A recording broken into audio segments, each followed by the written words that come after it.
बासी रोटी को अक्सर घरों में फेंक दिया जाता है, पर अगर आपको बासी रोटी के फवाइद के बारे में इल्म हो तो यकीनन आप ऐसा काम हरगिज ना करें। आज मैं आपको बासी रोटी इस्तेमाल करने के फवाइद के बारे में बताने जा रहा हूँ। बासी रोटी से भरपूर फायदा हासिल करने का तरीका भी आपके साथ शेयर करूंगा। बहुत से लोगों को ये सुनकर हैरानी जरूर हो रही होगी कि क्या बासी रोटी इस्तेमाल करने के भी कोई फवाइद हो सकते हैं। तो उन लोगों के लिए बताता चलूं कि बहुत से हकीम हजरात तो सिर्फ बासी रोटी को इस्तेमाल करवाकर बड़ी बड़ी बीमारियों का इलाज करते हैं। खासकर जिस्मानी और दिमागी कमजोरी के इलाज के लिए बासी रोटी को बेहद मुफीद समझा जाता है। अगर हम जदीद तहकीक की बात करें तो मुख्तलिफ डाइटिशियन और न्यूट्रिशन स्पेशलिस्ट के नजदीक भी बासी रोटी का इस्तेमाल बेहद मुफीद है।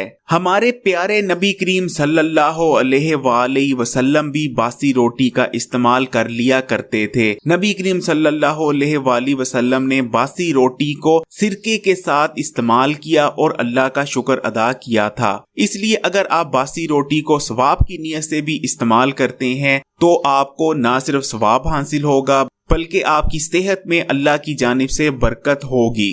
वीडियो में आगे बढ़ें उससे पहले लाल बटन दबाकर इस चैनल को सब्सक्राइब कर लें। बाद में जो घंटी का निशान आता है उसको लाजमी क्लिक कीजिएगा। वीडियो में आगे बढ़ने से पहले आपको बासी रोटी इतनी ज्यादा फायदेमंद क्यों है उसके बारे में थोड़ा बताते चलते हैं। बासी रोटी में गुड बैक्टीरिया का जो काउंट होता है यानी जो गुड बैक्टीरिया की तादाद होती है वो बढ़ चुकी होती है, जिसकी वजह से बासी रोटी आसानी से हजम आवर बन चुकी होती है। गुड बैक्टीरिया रोटी में मौजूद ग्लूकोज को इस्तेमाल करते हैं। इस तरह बासी रोटी में ताज़ा रोटी की निस्बत ग्लूकोज का लेवल कम हो चुका होता है। बासी रोटी क्योंकि आसानी से हजम आवर होती है इसलिए बासी रोटी में मौजूद विटामिन और मिनरल्स आसानी से आपके जिस्म का हिस्सा बन जाते हैं। वैसे तो बासी रोटी का दिन में किसी वक्त भी इस्तेमाल करके भरपूर फायदा उठाया जा सकता है, लेकिन अगर बासी रोटी को नाश्ते में दही के साथ एक मखसूस तरीके से इस्तेमाल किया जाए तो वो आपके जिस्म की हर किस्म की कमजोरी को दूर करने में बहुत ज्यादा मददगार रहती है। बासी रोटी का दही के साथ नाश्ते में इस्तेमाल जिस्मानी ताकत को बढ़ाता है, जिस्मानी कमजोरी को दूर करता है, जिस्म को मजबूत बनाता है, जिस्म को गठीला बनाता है। अगर आपको जिस्मानी कमजोरी है या आप अपने जिस्म को और ज्यादा मजबूत बनाना चाहते हैं तो नाश्ते में दही के साथ बासी रोटी का इस्तेमाल करना शुरू कर दें। बासी रोटी में आम रोटी की निस्बत ज्यादा तवानाई पाई जाती है, इसलिए जो लोग दिन भर थके थके रहते हैं वो लोग बासी रोटी का नाश्ते में इस्तेमाल शुरू कर दें। इंशाल्लाह दिन भर थकावट आपके करीब तक ना फटकेगी।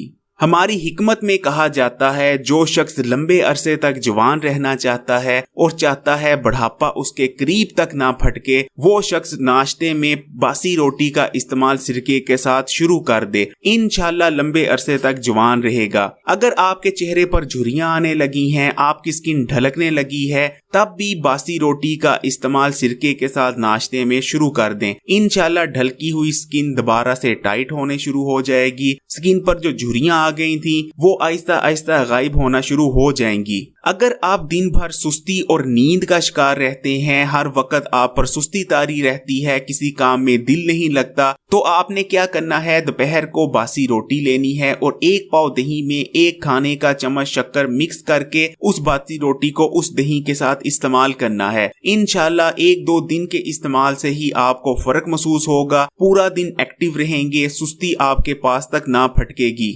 बासी रोटी का इस्तेमाल आपके दिमाग के लिए बहुत बेहतरीन रहता है। दिमाग की कमजोरी को दूर करता है, दिमाग को ताकत देता है, असाब की कमजोरी को दूर करता है, असाब को मजबूत बनाता है। इसके अलावा आंखों की कमजोरी को दूर करके बनाई के मसाइल को भी दूर करता है। दिमाग, असाब और आंखों के लिए बासी रोटी का इस्तेमाल कैसे करना है नोट करें। आपने एक प्याले में गाय का 1 पाव नीम गर्म दूध लेना है, उसमें रात की पड़ी बासी रोटी को टुकड़े कर कर भिगो देना है। उसके बाद इसमें 7 अदद बादामों को ग्राइंड करके डाल देना है। इन तमाम चीजों को आधा घंटा भीगे रहने देना है और आधे घंटे बाद नाश्ते में इस्तेमाल करना है। इंशाल्लाह 1 महीना इस नुस्खे को इस्तेमाल कर लें, फिर देखें कैसे बेहतरीन रिजल्ट आपको मिलते हैं। पुरानी रोटी का इस्तेमाल आपको तेजी से वजन कम करने में भी बहुत मददगार रहता है। जैसा कि मैंने आपको बताया, पुरानी रोटी में गुड बैक्टीरिया की जो तादाद होती है वो ताज़ा रोटी की निस्बत कहीं ज्यादा होती है। गुड बैक्टीरिया रोटी में मौजूद ग्लूकोज को इस्तेमाल करते हैं। इस तरह पुरानी रोटी में ताज़ा रोटी की निस्बत ग्लूकोज का लेवल कम होता है, यानी पुरानी रोटी आपको कम कैलोरीज देती है।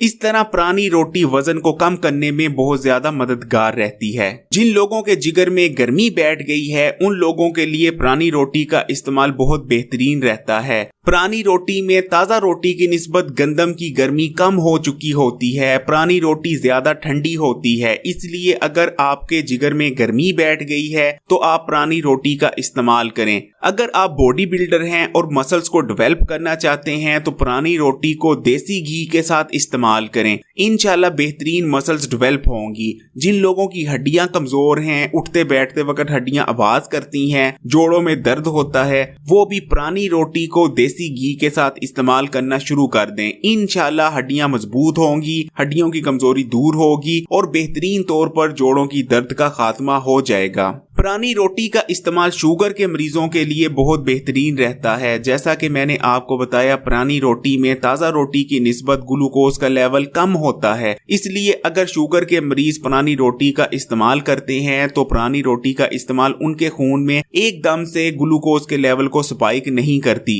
शुगर के मरीज ताज़ा रोटी इस्तेमाल करने की बजाय रोटी को अगर 4 से 5 घंटे भी पुराना कर लिया करें तब भी वो रोटी उनके लिए ज्यादा मुफीद रहती है। अगर आपको हाई ब्लड प्रेशर का मर्ज है तब भी सिर्फ पुरानी रोटी को इस्तेमाल करते हुए आप हाई ब्लड प्रेशर के मर्ज को कंट्रोल में ला सकते हैं। आपने क्या करना है, दोपहर का खाना जो मैं आपको बता रहा हूँ वो इस्तेमाल करना है। आपने पुरानी रोटी लेनी है और उस पुरानी रोटी को पुदीने और धनिये की चटनी के साथ इस्तेमाल करना है। फिर देखें कैसा आपका हाई ब्लड प्रेशर कंट्रोल में रहना शुरू हो जाएगा। पुरानी रोटी में ताज़ा रोटी की निस्बत गर्मी कम होती है और पुदीना और धनिया की चटनी तो बेहद ठंडी रहती है और बहुत मुफीद रहती है हाई ब्लड प्रेशर के मरीजों के लिए। आम तौर पर समझा जाता है पुरानी रोटी इस्तेमाल करने से आपका हाजमा खराब होता है, आपके हाजमे के निज़ाम के लिए बुरी है पुरानी रोटी, लेकिन ऐसा बिल्कुल भी नहीं। अगर आप पुरानी रोटी को इस्तेमाल करते हैं तो आपका हाजमे का निज़ाम बिगड़ता नहीं बल्कि और ज्यादा अच्छा और मजबूत होता है। पुरानी रोटी आपके मैदे के लिए अच्छी होती है, मैदा आसानी से पुरानी रोटी को हजम कर पाता है। पुरानी रोटी का इस्तेमाल मैदे की तेजाबियत को कम करता है। अगर आपके मैदे में बेजा तेजाबियत रहती है तो आप पुरानी रोटी का इस्तेमाल शुरू कर दें। इंशाल्लाह कुछ ही दिनों में मैदे की तेजाबियत कम होना शुरू हो जाएगी। पुरानी रोटी के फायदे और रेमेडीज तो आपके साथ शेयर कर ली, लेकिन अब आप सोच रहे होंगे कि पुरानी रोटी असल में कहते किसको हैं, कितने घंटे पुरानी रोटी खानी चाहिए, कितने घंटे पुरानी रोटी नहीं खानी चाहिए। 7 घंटे बाद रोटी पुरानी हो जाती है और आप उसे इस्तेमाल कर सकते हैं। आप एक रोटी को 24 घंटे तक इस्तेमाल कर सकते हैं। 24 घंटे के बाद रोटी को इस्तेमाल करना मुज़रे सेहत हो सकता है। लेकिन मैं यहाँ आपको एक चीज बताना चाहूंगा कि रोटी को आपने साफ सुथरे रुमाल में लपेट कर अच्छी तरह रखना है। ऐसे नहीं कि रोटी को बाहर फेंक देंगे। अगर रोटी को आप खुले में छोड़ देंगे तो वो रोटी खराब होना शुरू हो जाएगी। इसके अलावा रोटी आपने चेक कर लेनी है, क्योंकि बाज दफा जिस कपड़े में रोटी को लपेट कर रखा जाता है वो गंदा होता है और गंदे कपड़े की वजह से रोटी पर उल्ली लगना शुरू हो जाती है। आपने उसी रोटी को इस्तेमाल करना है जो खराब होना ना शुरू हुई हो। अगर रोटी जरा सी भी खराब होना शुरू हो जाए तो उस रोटी को इस्तेमाल करना मुज़रे सेहत साबित हो सकता है। पुरानी रोटी को इस्तेमाल से पहले तवे पर गर्म कर लें। गर्म करते वक्त पानी का इस्तेमाल करें, पानी का छिड़काव करें ताकि रोटी दोबारा से एक दफा बिल्कुल वैसी हो जाए जैसे फ्रेश रोटी हुआ करती है। आप पुरानी रोटी को इस्तेमाल करके देखें, तवे पर गर्म करें, पानी का छिड़काव करें। आप महसूस करेंगे कि पुरानी रोटी का जो जायका है, जो मजा है, वो ताज़ा रोटी से भी ज्यादा होता है। वीडियो के आखिर में मैं सिर्फ आपसे इतनी इल्तिजा करना चाहूंगा कि रोटियों को जाया ना किया करें। रोटियों की कदर पूछनी है तो उन लोगों से पूछें जो रात को भूखे सोते हैं। उन लोगों को रोटियों की असल कदर पता होती है। जिन लोगों को रिज़्क जरूरत से ज्यादा मिल रहा होता है, आम तौर पर वो रिज़्क की कदर नहीं करते और रिज़्क की नाकदरी आपको तंगी की तरफ ले जाती है। उम्मीद करता हूँ आप रोटी की कदर करेंगे, रोटी को जाया नहीं करेंगे। एक जरूरी बात जो आपसे करना चाहूंगा वो ये है कि पुरानी रोटी आपने वही इस्तेमाल करनी है जो चक्की के आटे से बनी हो, यानी उस आटे से बनी हो जिसमें चोकर शामिल हो। आपने वो रोटी हरगिज इस्तेमाल नहीं करनी जो रिफाइंड आटे से बनी हो, और रिफाइंड आटे की रोटी अगर आप पुरानी करके इस्तेमाल करते हैं तो वो आपके मैदे के लिए और ज्यादा नुकसानदेह बन जाती है। इसलिए हमेशा पुरानी रोटी वही इस्तेमाल करें जो लाल आटे से, चक्की के आटे से या उस आटे से तैयार की गई हो जिसमें चोकर शामिल होता है। इस वीडियो को ज्यादा से ज्यादा शेयर कीजिएगा, इस वीडियो को लाइक कीजिएगा। अगर अभी तक इस चैनल को सब्सक्राइब नहीं किया तो लाल बटन दबाकर ना सिर्फ इस चैनल को सब्सक्राइब कर लें बल्कि उसके बाद जो घंटी का बेल का आइकॉन आता है उसको लाजमी क्लिक कीजिएगा, अदरवाइज नई आने वाली वीडियो की नोटिफिकेशन आप तक नहीं पहुंच पाएगी। इजाजत चाहते हैं।